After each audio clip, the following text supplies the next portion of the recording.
Hello, my name is Apostle Walls and I'm with Godsent.tv.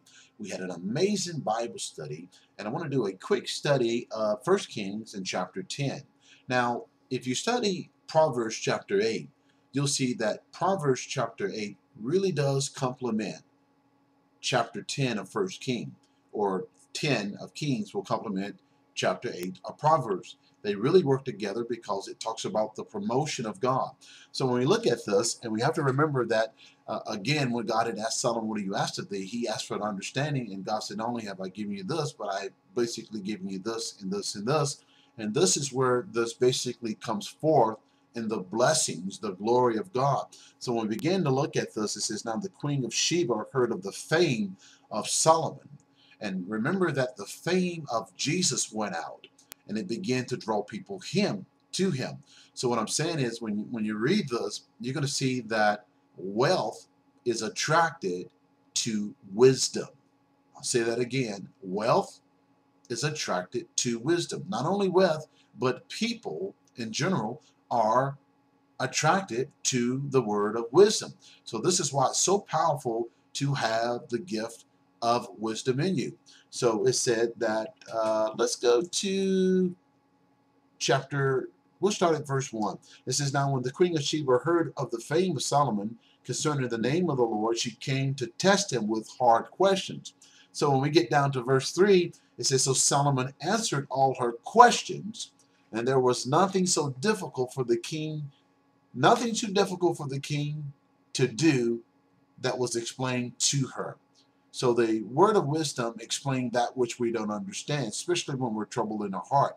And it said, and when the Queen of Sheba had seen all the wisdom of Solomon, the house that he had built, the food on his table, the seating of his servants, the service of his waiters, the apparel of the cupbearers, and his entryway by which he went up to the house of the Lord, there was no more spirit in her. This basically overwhelmed her. And we got to remember that she was of royal blood too.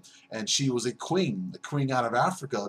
And it wasn't like she hadn't really experienced greatness, but when she came in the presence of Solomon, it really overwhelmed her, the level of his wisdom and his lifestyle. So when we get down to verse 6, it says, then she said to the king, it was true, that it was a true report which I heard of my own land about the word and your wisdom. So the fame went out, and she heard the rumors about Solomon and his wisdom. But here's the problem about that. You know, when we're in the glory of God and somebody say, well, what's it feel like? It's hard to really explain. So the word that went out really didn't do it justice, to the point that she had to come and see it for herself. So when we get down to it, it says in 7, however, I did not believe the word until I came and saw it with my own eyes. And indeed, the half was told to me, your wisdom and your prosperity exceed the fame which I heard. So it's really hard to explain the glory when we're in the glory.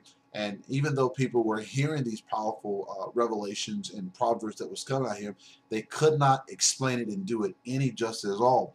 Now, here's one of the things that I like about the word of wisdom, that when you're in the presence of someone with great wisdom, it brings forth happiness out of individuals. It says, happy are your men, and happy are these that your servants who stand continually before you and hear the word of wisdom. And they were getting this impartation of wisdom. They were taking it home with them. They were applying it to their life every day as well. She said, blessed be the Lord your God, who delighted in you, sitting you on the throne of Israel, because the Lord has loved Israel forever.